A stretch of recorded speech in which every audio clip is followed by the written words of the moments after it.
Alexandra Hartwell entró en la sala del tribunal como si fuera una pasarela de moda, con sus pendientes de diamantes reflejando la luz.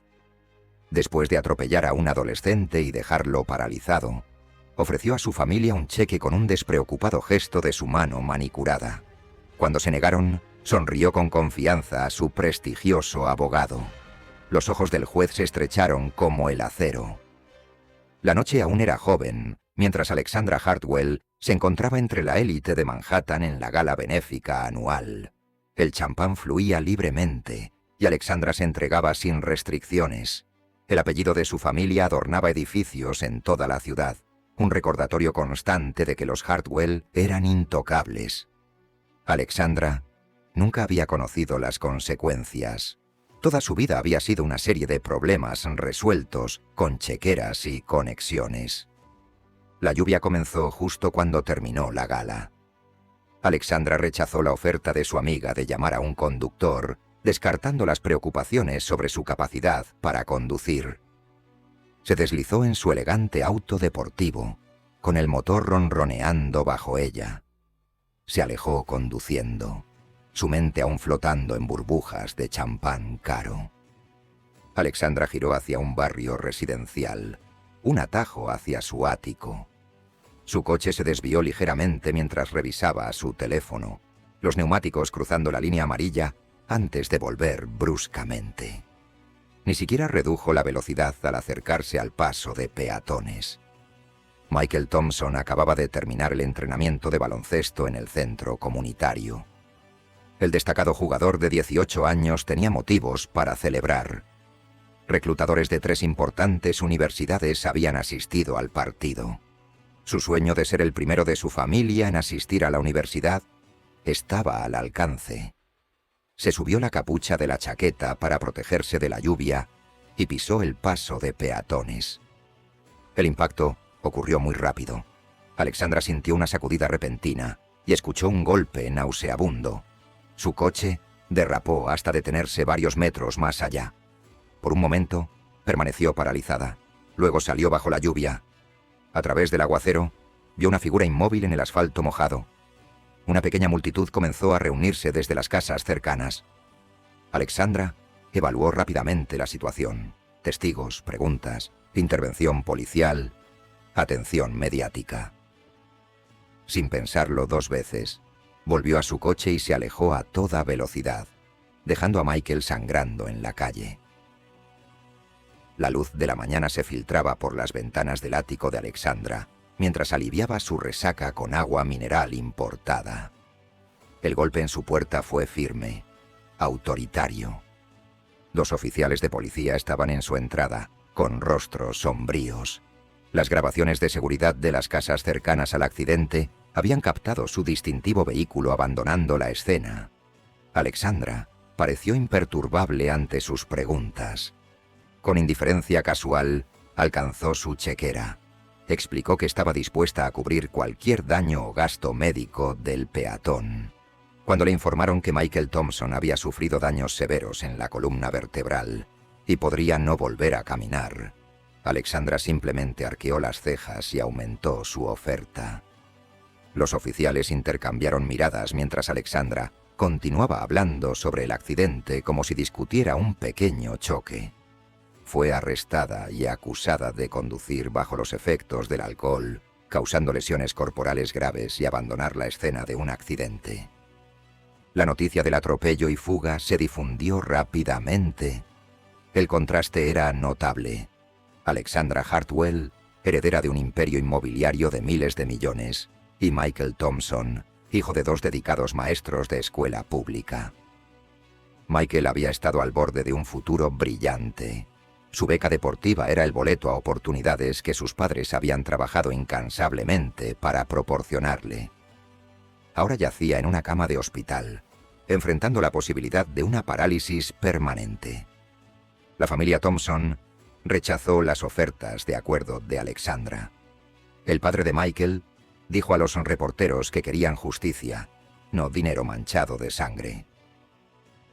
Alexandra contrató a Verónica Palmer, una abogada defensora cuya reputación de conseguir absoluciones para clientes adinerados le había ganado fama y notoriedad en círculos legales.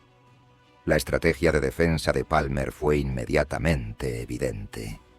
Distanciar a Alexandra de la escena, minimizar la evidencia de intoxicación y presentar a su cliente como una joven asustada que cometió un lamentable error de juicio. La sala del tribunal bullía de tensión el primer día del juicio. Alexandra entró vistiendo un conjunto de diseñador. Asintió a los reporteros e incluso saludó a las cámaras como si llegara a un evento social. La jueza había presidido miles de casos en su carrera de 30 años y era conocida por su imparcialidad y enfoque práctico. La fiscalía presentó su caso metódicamente. El nivel de alcohol en sangre de Alexandra, analizado la mañana después del accidente, aún excedía los límites legales. Las marcas de neumáticos en la escena coincidían con el patrón único de los neumáticos de su vehículo de lujo.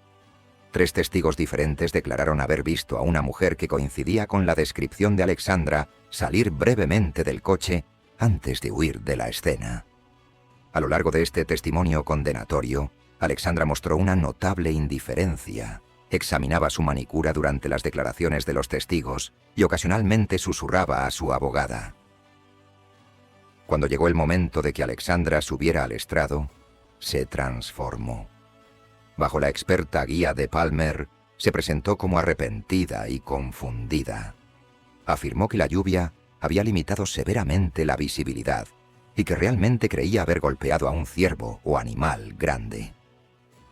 Alexandra explicó que se marchó porque se sentía insegura sola por la noche en ese vecindario. Expresó un remordimiento ensayado, secándose unos ojos que permanecían sospechosamente secos. La jueza Watkins notó cómo el comportamiento de Alexandra cambiaba cada vez que las cámaras se dirigían hacia ella. De repente, más emocional, más frágil. El testimonio más poderoso vino de la madre de Michael. Habló suavemente sobre los sueños destrozados de su hijo, las ofertas de becas deportivas ahora retiradas y el dolor excruciante que soportaba diariamente. Describió cómo Michael ahora requería asistencia para las tareas más básicas. Mientras hablaba, Michael estaba sentado en su silla de ruedas en la sala del tribunal, su atlético físico disminuido por meses de hospitalización. Alexandra suspiró audiblemente durante este testimonio. Cuando la fiscalía mostró fotos recientes de Michael en su cama de hospital, Alexandra puso los ojos en blanco. Varios miembros del jurado notaron su reacción, sus expresiones endureciéndose. En su alegato final, Verónica Palmer fue magistral. Enfatizó la falta de evidencia directa de la alteración de Alexandra en el momento exacto del accidente. Sugirió que la fiscalía había construido su caso sobre evidencia circunstancial y emoción en lugar de hechos. Al concluir Palmer, varios miembros del jurado parecían pensativos, quizás persuadidos por sus argumentos. La confianza de Alexandra creció visiblemente a medida que avanzaba el juicio. En la sala del tribunal, después del alegato final de Palmer, la hermana menor de Michael rompió en lágrimas. Alexandra miró con una sonrisa triunfante jugando en sus labios. Se inclinó hacia adelante en su asiento y murmuró lo suficientemente alto para ser escuchada por los que estaban cerca. Insistió en que perderían y que deberían haber tomado el dinero cuando tuvieron la oportunidad. El martillo de la jueza Watkins resonó como un trueno en la sala. El ruido le había alertado de la interacción y había escuchado claramente el comentario de Alexandra. La sala quedó en inmediato silencio mientras la jueza se dirigía directamente a Alexandra. Condenó el comportamiento vergonzoso de la acusada y su obvia falta de remordimiento. La jueza instruyó al jurado que ignorara el arrebato de la acusada, pero señaló que lo tendría en cuenta en su decisión sobre la sentencia si Alexandra era declarada culpable. Por primera vez, la incertidumbre parpadeó en el rostro de Alexandra. Su abogada parecía profundamente preocupada, reconociendo el daño causado por la arrogancia de su cliente. 2 días después, el jurado regresó con su veredicto, culpable de todos los cargos. Alexandra pareció aturdida, como si el concepto de responsabilidad fuera completamente ajeno a ella. En la audiencia de sentencia, la jueza Watkins hizo referencia a la conducta de Alexandra en la sala como muestra de un patrón de falta de respeto a la ley y al sufrimiento humano. La sonrisa de Alexandra desapareció por completo cuando la jueza Watkins dictó su sentencia. 7 años en prisión, 5 por conducir bajo los efectos del alcohol causando lesiones corporales graves, más 2 años adicionales por desacato al tribunal y su comportamiento durante el juicio. La jueza también le ordenó pagar los gastos médicos de Michael de por vida y revocó su licencia de conducir por 4 años después de su liberación. Las palabras finales de la jueza resonaron en la silenciosa sala. Le dijo a la señora Hartwell que pensaba que la justicia era una mercancía que podía comprar, pero hoy aprendería que era un principio del que no podía escapar. Mientras Alexandra era llevada esposada, la realidad de su situación finalmente pareció registrarse. Su padre observaba impasible desde la galería. Su madre lloraba en silencio. El apellido y la fortuna Hartwell finalmente habían encontrado algo que no podían anular: la justicia. En el hospital después de la sentencia, Michael comenzó su 11ª sesión de terapia física. El camino por delante seguía siendo difícil, pero saber que Alexandra enfrentaría consecuencias trajo una medida de paz. ¿Alguna vez has presenciado a alguien enfrentar consecuencias que nunca pensó que se le aplicarían? ¿Cómo cambió tu perspectiva sobre la justicia?